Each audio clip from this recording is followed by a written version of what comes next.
থেকে 940 বছর আগে বিশ্ব মানবতা যখন বুলুন্ঠিত ছিল, মানুষের মধ্যে যখন কোনো মানবতা ছিল না, আল্লাহ পাক দয়া পরবশত হয়ে 1078 সনের 17 মার্চ মোতাবেক 470 হিজরির পহেলা রমজান তারিখে আল্লাহ পাক একজন মহামানবকে এই পৃথিবীতে পাঠিয়েছিলেন।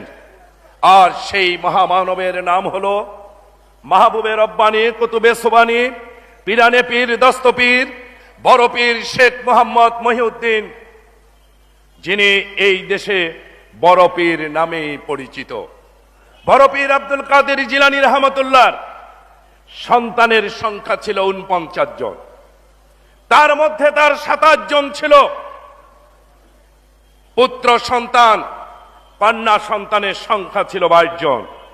বড় পীর আব্দুল কাদের জিলানী রহমতুল্লাহর 12তম পুত্র সন্তানের নাম ছিল শেখ মোহাম্মদ জিয়াউদ্দিন আবু বকর রহমতুল্লাহ, যিনি 1134 খ্রিস্টাব্দে জন্মগ্রহণ করেছিলেন।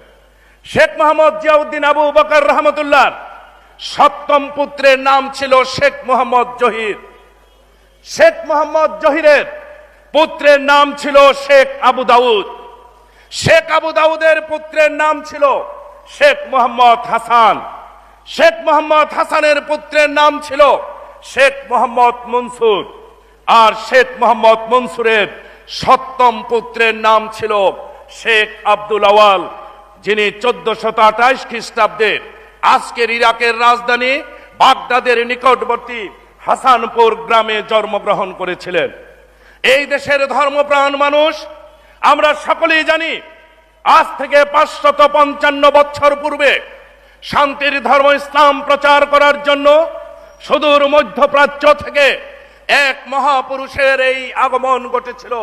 তার নাম হযরত বাইজিদ বুস্তামি রহমতুল্লাহ, যিনি 1463 খ্রিস্টাব্দে এই আজকের বাংলাদেশের চট্টগ্রামে এসে বসতি স্থাপন করেছিলেন।